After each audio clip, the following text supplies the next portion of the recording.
Il y a 3 ans, je me suis intéressé au surf jusqu'au point de vouloir le pratiquer. En 2018, j'ai pu aller sur la côte atlantique, à Lacanau pendant 10 jours. J'ai pris des cours, 5 leçons de 2 heures.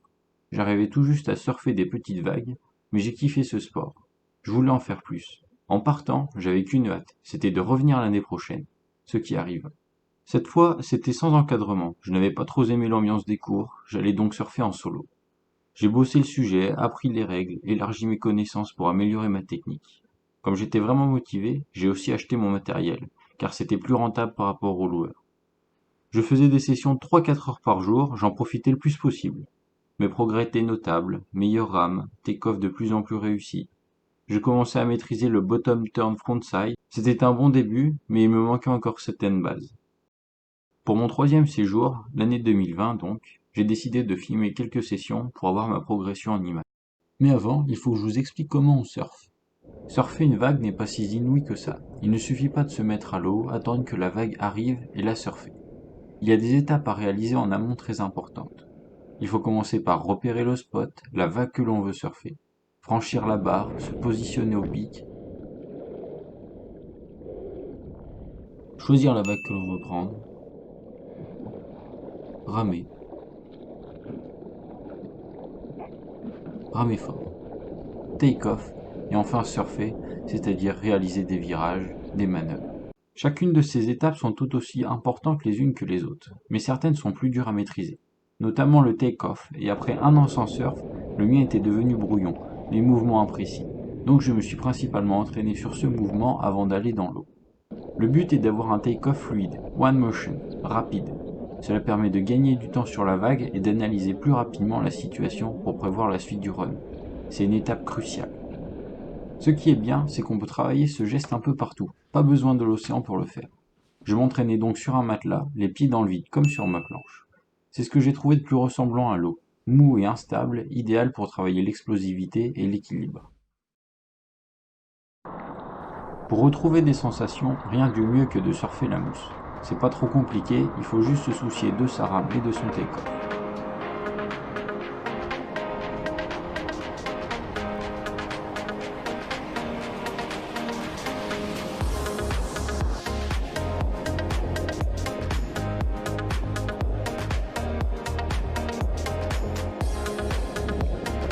J'enchaînais les vagues et je commençais à être plus à l'aise sur ma planche. Donc j'essaye de faire des virages.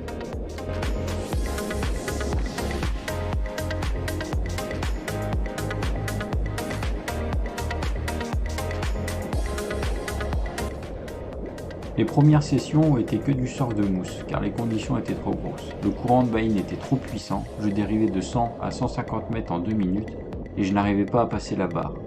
J'ai alors continué de perfectionner ma technique. La mousse est bien pour débuter, apprendre le take-off, mais une fois cela fait, il faut passer à l'étape supérieure, les green wave ou unbroken wave. À ce stade, on commence réellement à parler de surf.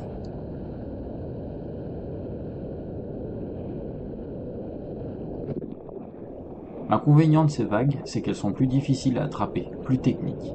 Il faut bien lire l'océan, repérer le pic, passer les vagues déferlantes, se positionner, ramer fort et take-off.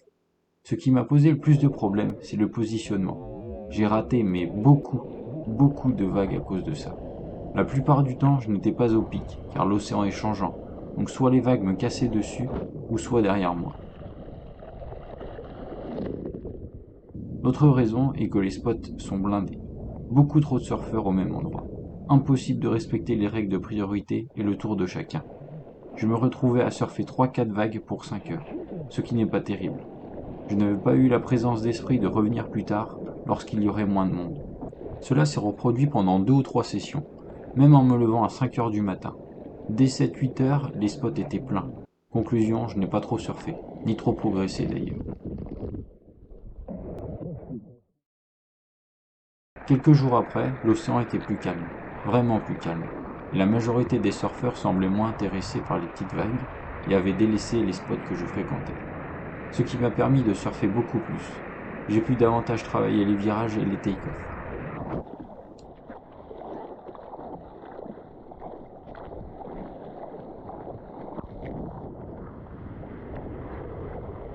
Après quelques jours de calme, l'océan redevint un peu plus agité. Des vagues plus grosses étaient annoncées. C'était le moment d'y aller car il ne me restait pas beaucoup de jours avant mon départ. Comme j'étais là depuis une semaine et demie, je commençais à connaître les lieux et les horaires adéquats pour surfer. Naturellement, je choisissais mieux l'heure à laquelle partir et le spot. À ma grande surprise et sans trop de difficultés, j'arrivais à prendre de bonnes vagues contrairement au reste de mon séjour. Voici un petit montage de mes dernières sessions.